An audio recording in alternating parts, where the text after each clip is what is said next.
Hello students. So continuing with our chapter of biology, which is the fundamental unit of life, आज हम करने वाले हैं the structural organization of cell. पिछली video में हमने देखा था डिस्कवरी ऑफ सेल. हमने देखा था कि सेल की जो डिस्कवरी थी वो फर्स्ट टाइम की थी रॉबर्ट होप ने इन 1665. रॉबर्ट होप के बाद आए थे हमारे लुवेनहॉक, जिन्होंने बोला था कि सेल्स लिविंग होते हैं. रॉबर्ट होप ने क्यों है कि जो सेल्स डिस्कवर करे थे वो डेड थे. ठीक है. फिर आए हमारे लुवेनहॉक. लुवेनहॉक के बाद और भी साइंटिस्ट आए जिन्होंने सेल के स्ट्रक्चर के ऊपर हमें चीजें बताई, लाइक प्रोटोप्लाज्म हमको बताया था हमारे प्रोटीन जी ने, रॉबर्ट ब्राउन ने न्यूक्लियस डिस्कवर किया था. राइट. तो आज हम देखने वाले हैं the structural organisation of cell. Structural organisation मतलब हमारे जैसे हमारी बॉडी का ऑर्गेनाइजेशन है, एक हमारे हैंड्स होते हैं, हमारे लेग्स होते हैं, हमारा चेस्ट होता है, हमारा हेड होता है, हमारी नेक होती है. ऐसे ही सेल का अपीयरेंस कैसा होता है, सेल का ऑर्गेनाइजेशन कैसा होता है, तो वही आज हम देखने वाले हैं इस वीडियो में. तो लेकिन इस वीडियो में हम देखेंगे बेसिक स्ट्रक्चर, सबसे बेसिक. जैसे हम सबसे बेसिक में हमारे बोल सकते हैं hands, legs, chest calorie, yes, then our mouth. इसके बाद हम ज्यादा और हम डीपली जाएंगे तो हम बोलेंगे फिर हमारे eyes, nose, lips, ears, fingers, thumb, toes. So यहाँ पे हम वही जो हमने बेसिक बोला ना, बेसिक जैसे हमारे हैंड्स, लेग्स, उसी तरीके से सबसे बेसिक हम यहाँ पे जो ऑर्गेनाइजेशन होता है सेल का वो देखेंगे. Okay, so let's start with it. So here is Anshu Shah, welcome to science world. Okay, तो यहाँ पे the basic structural organisation of cell includes three main components. Three main components होते हैं सेल के, उसके बेसिक स्ट्रक्चरल ऑर्गेनाइजेशन में. पहला होता है सेल मेम्ब्रेन, फिर होता है साइटोप्लाज्म एंड फिर होता है न्यूक्लियस. सेल मेम्ब्रेन क्या होता है? देखिए, मेम्ब्रेन हम बोलते हैं कि वो चीज होती है जो कि एक बॉडी को पूरी तरीके से कवर करके रखती है.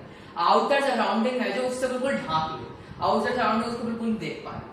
ठीक है, तो उसको हम बोलते हैं मेम्ब्रेन. बिल्कुल ढांक ले, आप कोई कपड़ा लो और किसी भी बॉल को उससे ढांक लो तो वो कपड़ा एक तरीके से मेम्ब्रेन का काम करेगा. कोई फिर उस कपड़े के अक्रॉस कोई चीज जा नहीं सकती अपनी मर्जी से, तो उसे हम मेम्ब्रेन बोलते हैं. तो ऐसी मेम्ब्रेन सेल पर चढ़ी जाती है जिसको हम बोलते हैं सेल मेम्ब्रेन. ओके, फिर सेल मेम्ब्रेन के बाद होता है किसी की सेल मेम्ब्रेन, ये है हमारी ये आउटर कवरिंग आप देख रहे हैं, इसे ये हम बोलते हैं सेल मेम्ब्रेन. इस सेल मेम्ब्रेन के अक्रॉस हर कोई चीज नहीं जा सकती अपनी मर्जी से, सेल मेम्ब्रेन चाहिए तभी है. उसके बाद बीच में आपकी बॉडी देख रहे होंगे, ये स्पेरिकल बॉडी, एक स्पेरिकल बॉडी होती है बीच में जिसे हम बोलते हैं न्यूक्लियस. स्पेरिकल बॉडी कैसी? 3D सर्कल आप बोल सकते हो सर, ऐसा ये होता है स्पेरिकल. स्पेरिकल थोड़ा ऐसा होता है स्पेरिकल बॉडी. ऐसी स्पेरिकल बॉडी होती है सेल के बीच में जिसको हम बोलते हैं न्यूक्लियस. न्यूक्लियस बहुत ही इंपॉर्टेंट कंपोनेंट होता है सेल का, इसलिए हम न्यूक्लियस को ब्रेन ऑफ द सेल भी कहते हैं, क्योंकि ये पूरा जो कोऑर्डिनेशन है, हमारा ब्रेन कंट्रोल करता है पूरी बॉडी में कब हाथ हिलना है, कब क्या होना है, वैसे ही ये न्यूक्लियस कंट्रोल करता है all over the cell. Okay, cell की भी अंदर से बहुत बड़ी दुनिया होती है, वही हम इस चैप्टर में बड़ी दुनिया पढ़ रहे हैं और कुछ नहीं. उसके बाद है हमारा साइटोप्लाज्म.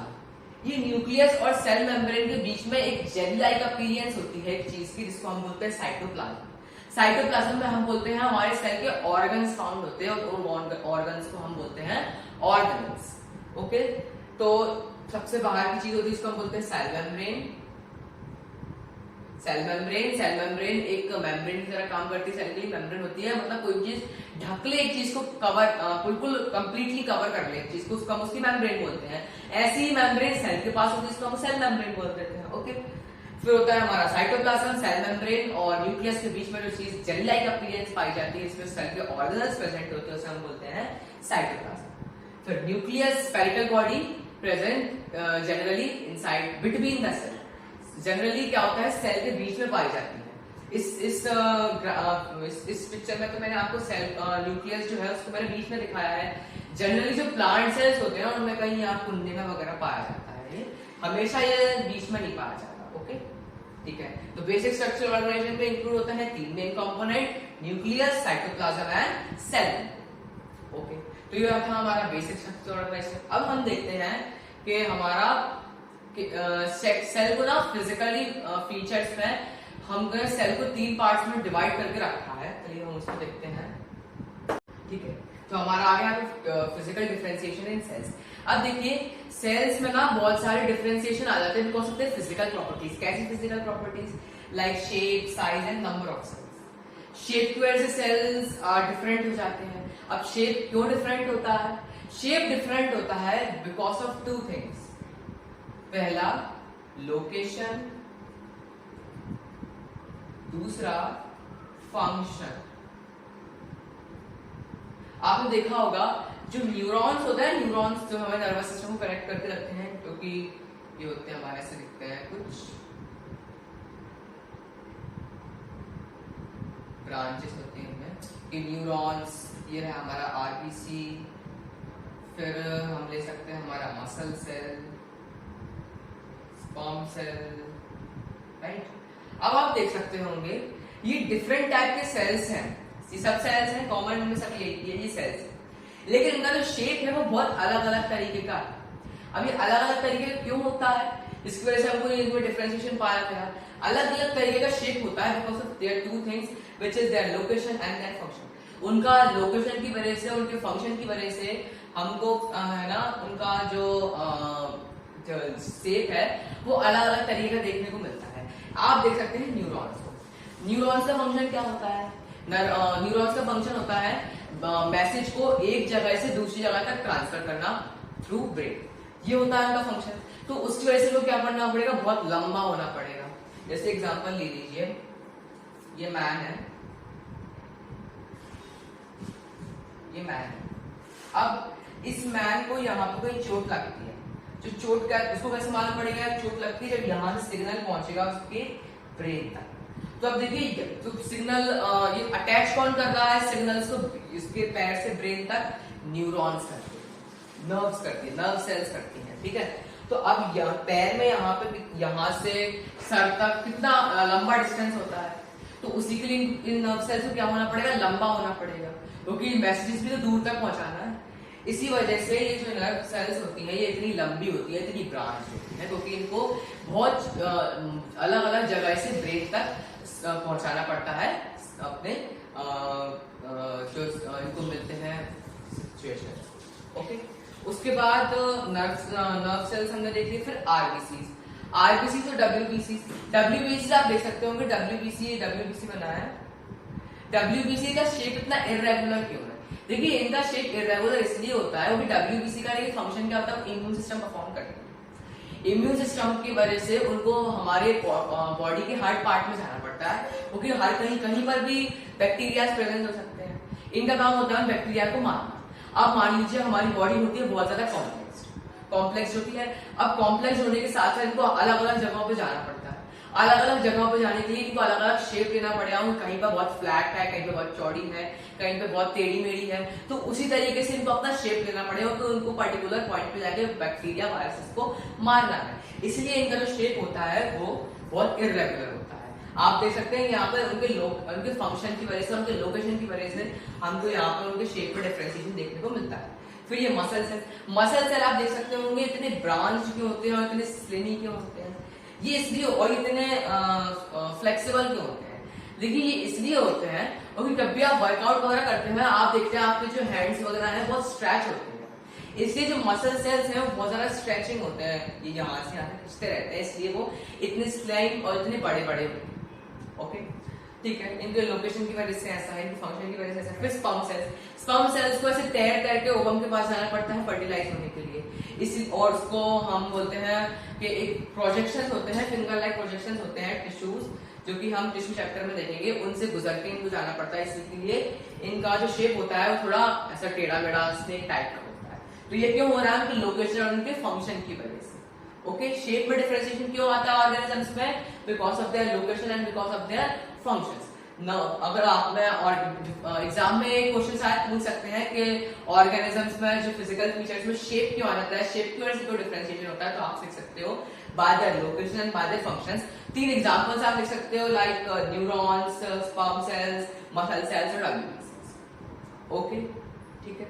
फिर होता है हमारा साइज भी बहुत मैटर करता है। बहुत मैटर तो नहीं करता है, पर साइज की वजह से हमको फिजिकल अपीयरेंस में देखने को मिल सकता है डिफरेंशिएशन। कैसे देखने को मिलता है? देखिए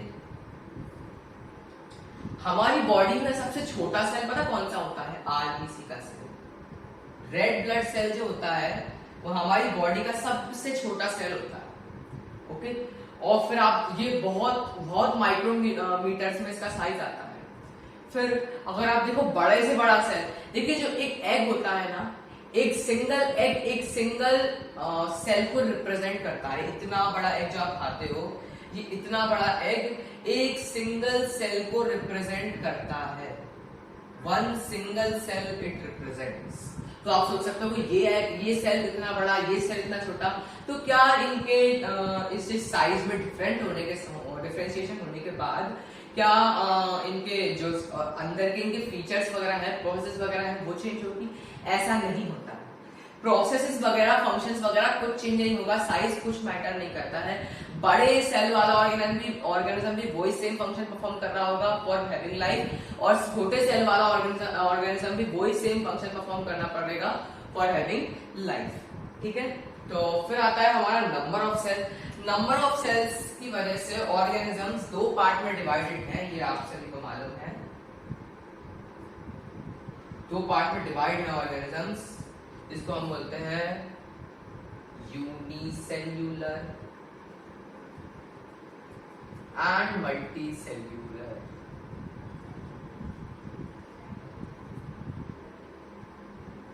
unicellular and multicellular organism number of cells में यूनिसेल्यूलर एंड मल्टीसेल्यूलर में टू पार्ट्स में डिवाइडेड है। यूनिसेल्यूलर का मतलब होता है single cell organisms. Okay, single celled organism, जो ऑर्गेनिज्म सिर्फ सिंगल वन सेल के बने होते हैं। मल्टीसेल्यूलर, मल्टी और more than one cell organisms.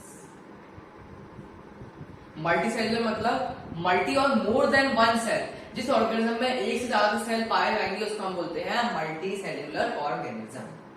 Okay, ठीक है, तो हमने देखा physical differentiation in cells. Cells में फिजिकल डिफरेंशिएशन आती है क्योंकि उनके shape, size and number of cells की वजह से। शेप तो डिफरेंट होता है because of their location and because of their functions. Okay, size ये कोई मैटर तो नहीं करता, पर हमको साइज में डिफरेंशिएशन ऑफ सेल्स देखने को मिल जाता है। लाइक हैन का जो सेल होता है वो एक सिंगल सेल को रिप्रेजेंट करता है। वही हमने देखा है छोटा cell like RBC which is the smallest cell in human body.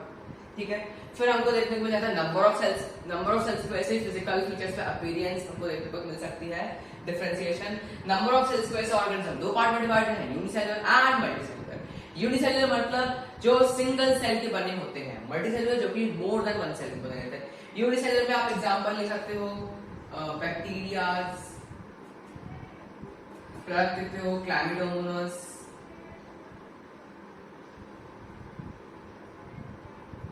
Algae. बहुत एल्गी हाँ मल्टीसेल्यूलर भी पाई जाती है, लेकिन कुछ यूनिसेल्यूलर, हाँ एल्गी नहीं, आप अमीबा ले सकते हो।